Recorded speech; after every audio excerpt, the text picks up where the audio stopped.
are within our last hour of the show, and as promised, we'll be taking a look at around the conversation of medical tourism here in Kenya and on the African continent. And to help us go through this conversation, I have with me Col Perm Kumar. He is the Vice President for International Business at Mediheal Group of Hospitals for Africa. Perm, it's so good to have you with us this morning. I'm so excited that we're having this conversation of medical tourism. Yeah. Before we can dive into the nitty-gritties, tell me and define for us, what is medical tourism? Morning, and it's a pleasure to be here. Right. Medical tourism is a buzzword in today's healthcare domain. Yes. Yeah. But if you look back, it's not something new that's happening today. For generations, people have been traveling in and out. So we have basically two sorts of medical tourism. If you look at it, one is what we call the inbound medical tourism and the outbound medical tourism. Medical tourism is basically a traveler, a patient who is taking, traveling to some other country to fulfill his healthcare needs.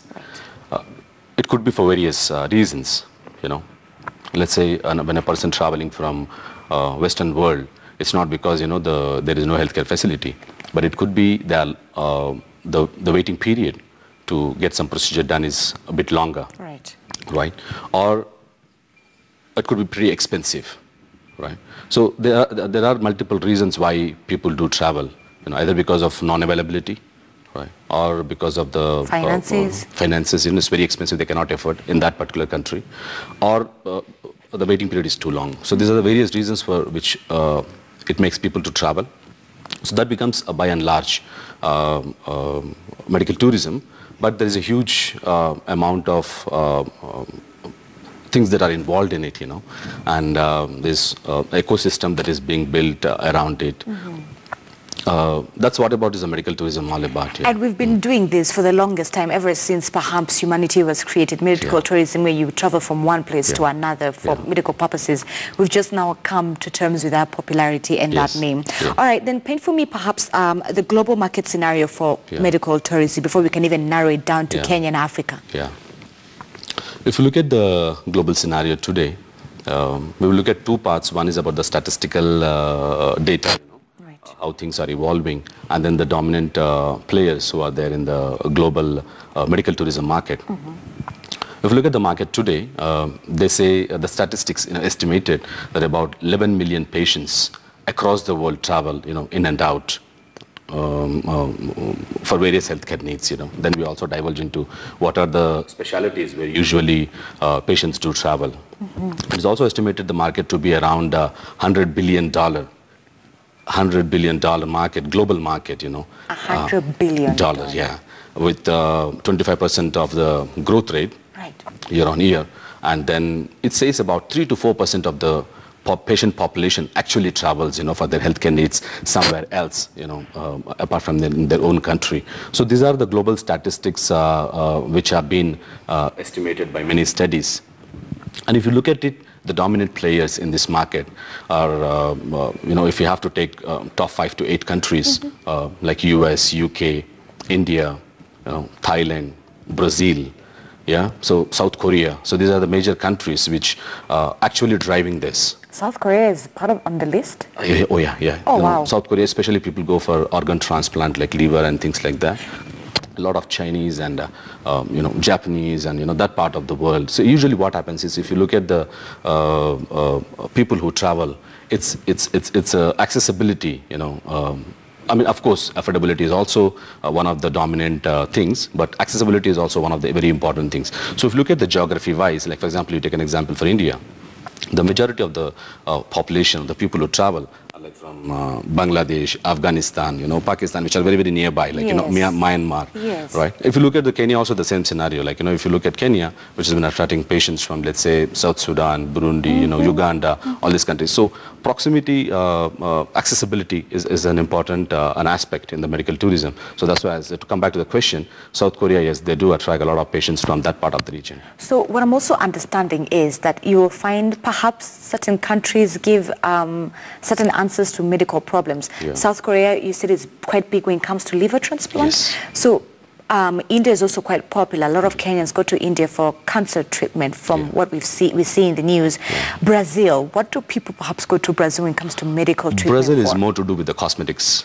Cosmetics. A lot of North American patients, travel to South America, like Costa Rica, Brazil. These are the countries where people travel, and mostly to do with plastic surgery and cosmetics. Which has become so popular. Yeah, it's very popular for two reasons. One is dental also comes into cosmetics, and most of these countries where healthcare is free, let's say countries like UK, Australia, Canada, where healthcare is free for them. They don't have to pay for that.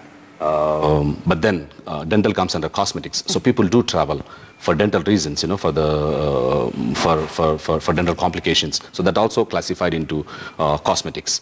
So they do travel to countries like Thailand and other countries. What we have seen in Kenya also, as you know, it's a strategic advantage which the country has got of tourism. Yes. A lot of people come from Europe, so you also see that there is a huge of dental patients coming in because it's a non-complicated thing, and they get the procedure done because which would have costed a bomb in their own countries back in Europe and other countries. Thailand is what do people go to Thailand to do when it comes from a medical perspective? What are they popular for? Again, coming back to the point, where, like I said, Kenya has got a strategic advantage of being tourism. Oh, so does Thailand. Thailand also got, a lot of people from Middle East and then Europe, travel for, leisure. At the same time, Thailand has got one of the very good healthcare infrastructure which has been built over a period of time, let's say, which is par excellence, as compared to any other country. I've been there a couple of times for conferences, and they offer almost all array of facilities, right from cancer to brain and spine surgeries, and then, orthopedic procedures. So they offer almost all the things, especially more to do with the plastic and cosmetic surgeries. Okay, so if we were to take a look at the top 5 medical tourism destinations, we're talking about the likes of South Korea, Brazil, Thailand, UK, US, and India. Okay, and within Africa? Within Africa, it would be conventionally, it was Egypt, which was from ages, have been attracting a lot of people. Right.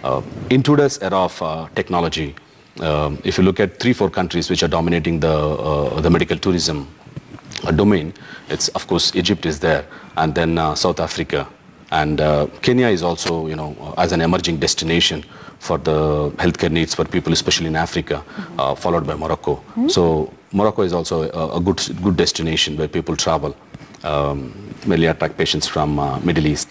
So these are the 3 to 4 destinations in Africa. But I think if you look at the growth rate, Kenya has been scoring a phenomenal growth rate over a period of time in attracting the international patients. All right, so Prem, let's perhaps unpackage the health scenario in Africa. Take me through it. Let's talk about perhaps what we do right within our healthcare system, and then where we're going wrong and what we can do, the solutions. So perhaps the good side of it, the positive side that maybe we're getting right in our healthcare system in Africa. Africa, if you look at, as compared to other continents, I think there's a long way to go on the journey for healthcare, because I've seen I've traveled length and breadth of this continent, actually, I've been to US, I've traveled most of the Asian countries. I've been to China as an invited as a panel for a medical tourism, discussion. So when I see a lot of countries in Africa, we're fortunate in Kenya that at least, let's say, I'll give you an example, that we have about 25 to 28 MRIs in the country, and then about 50 cities. For diagnosis. There are countries where there is no MRI in city, probably one MRI for the whole country. So there are countries like that. Now, why I'm giving this an example, because that's where the healthcare journey starts with. Right. If I have a complication, I go to a doctor. Right. The first thing that I'll be asked is to get an MRI done or a CT done for any complication. Okay, Prem, let me pause you.